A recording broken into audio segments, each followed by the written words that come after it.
Hey, good morning, everyone. It's Wednesday. It is time for Coffee with PC. I missed you last week. We went away for spring break. I know Monroe County spring break is this week, but Caroline, who teaches in Palm Beach County, her spring break was last week. So we were gone last week, so we didn't have a Coffee with PC, but I've got my coffee. I went and got one of the shaken espresso coffees from Starbucks. I really like the double shot espresso. You can actually buy them in the little cans, espressos and cream. And this seemed like very similar, so I went and tried it out. Actually quite tasty, enjoying it with oat milk and a little sugar in it. Really good if you like espresso. I would go a little less milk. I'd like a little more of the coffee kick. But hey, coffee kick here on a Wednesday morning as we move through this week toward Palm Sunday. I am really shocked in some ways to think over the next couple of weekends we'll be celebrating Palm Sunday, Good Friday, and Easter together. Really crazy we're that point in the year, but here we are. Hope you're gearing up for whatever way that you commemorate these hugely important days in the life of the church and in our lives as followers of Jesus Christ. Wanted to not talk so much about that. Obviously, we'll cover some of those topics and themes over the next couple of weekends together, but today I want to grab one of my daily Bible readings. I think I've told you that I'm reading through the Old Testament, started through the Bible plan this year, and I'm in the book of Numbers, and came across a verse Tuesday morning, that really, I don't know, it's one that's always kind of sat well with me. It's one that's convicting, I guess is quite honestly the way to put it. It's in Numbers chapter 13, and it's the last verse, Numbers 13:33. This is how it ends. Well, actually, let me set the stage, and then you can get there. Numbers 13 is the story of the spies sent from Moses, from the children of Israel, into the promised land. You know, we're in that part of the history of Israel where they've been delivered from Egypt, they've crossed the Red Sea, they've received the commandments, the law from God at Mount Sinai, and they've gone about living out what that means, building the tabernacle, organizing according to God's instructions. And on this journey, they find themselves right on the edge of the promised land. And so what is the plan is they send out spies, they send out scouts is maybe a better word, into the promised land to see what kind of land it is. And they pick one from each of the tribes except Levi. So 12 scouts go into the promised land to see what kind of promised land it is, to see that it is indeed the land that God had sold them and told them it was. And so for 40 days, these spies go into the promised land, and it's a remarkable thing. It turns out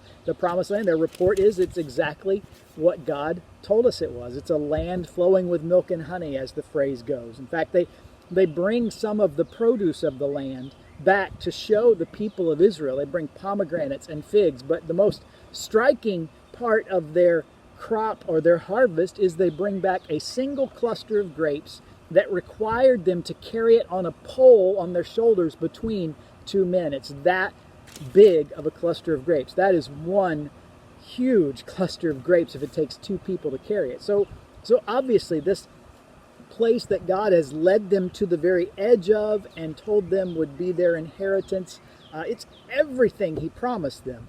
But there is a problem, and that is that this promised land already has inhabitants in it. They live in fortified cities, and there are some mighty men, even and giants in the land. And the last verse, as the scouts are giving their report, it turns out it's a 10-2 vote, 10 against going in and 2 for going in. Caleb and Joshua are the ones who say we should go in, we should do what God has called us to do. The other 10 scouts say nope, not going to do it, and their reason is this. They go in and they see these giants there, and in chapter 13, verse 33, they say this: we seemed like grasshoppers in our own eyes, and we looked the same to them. Like I said, that kind of resonates and really convicts me.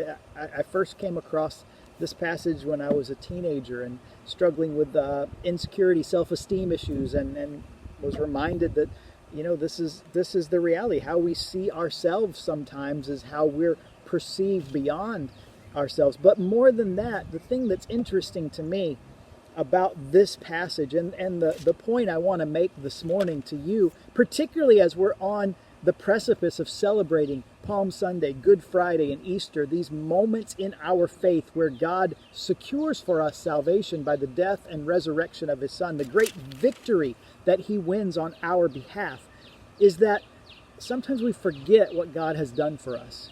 And instead of looking to God, we look at our own ability. I think that's exactly what they did. I mean, think about the history that they've already had in the brief time that God miraculously delivers them from Pharaoh and the might of his kingdom. He brings them through the Red Sea again miraculously. He provides in the wilderness for their sustenance by giving them manna and later quail, even though that one quail incident wasn't exactly a high point for them, but nonetheless, he miraculously gives them the things they need so that they don't, as they're wandering, they don't have to plant and wait for crops to be harvested to eat. Every morning the dew brings this substance, and the wind in the particular story earlier in Numbers brings the meat, the quail. He goes with them and before them by a cloud of a pillar of cloud and a pillar of fire by day and by night to guide them every step of the way. They have been protected and cared for and even miraculously delivered time and time and time again. God has proven he's committed to them, that he is on their side, that he is a God who is able to keep his promises. And yet here, as they're on the very edge of seeing God keep that promise of this place that will be theirs, this promised land, this abundant land flowing with milk and honey that they have seen the evidence of its goodness, they decide rather than trust in God, they believe in themselves. By the way, let's be honest, there's a lot of times in here where their trust in God wavers. Just the chapter before, Miriam, Moses' sister, and Aaron, his brother, oppose him and his leadership, and that's a problem. There's times when the children of Israel say things like, God, you brought us out here in the wilderness to die. Were there not enough graves in Egypt? Or Lord, we want to go back because we had all of this good food in Egypt, and all we get out here is manna, even though manna, a miraculous provision of God. So there weren't, unproblematic times even up to this point. But here, as they've seen God time and again, though he has punished them, though he has disciplined them for their disobedience, here he's showing them the goodness of his word, the goodness of his promise, and reminded them by their experience of his power to deliver on what he promises. And they decide, nope, it's on us and we can't do it.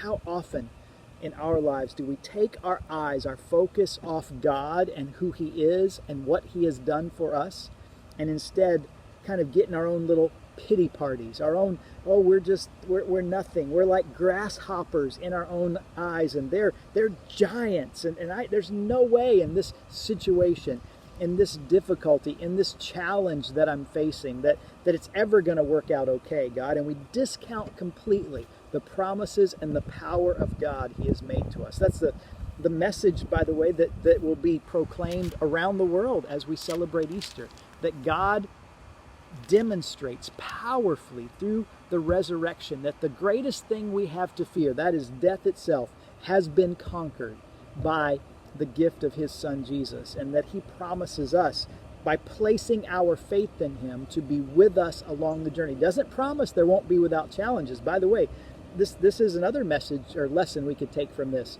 that just because we've placed our faith and we're following God doesn't mean everything will be easy and there'll be no difficulties. This was going to be a difficult process of receiving the gift of God in the promised land, but they maybe expected there'd be no, I don't know what their reasons were. And sometimes we expect that as we go through our life.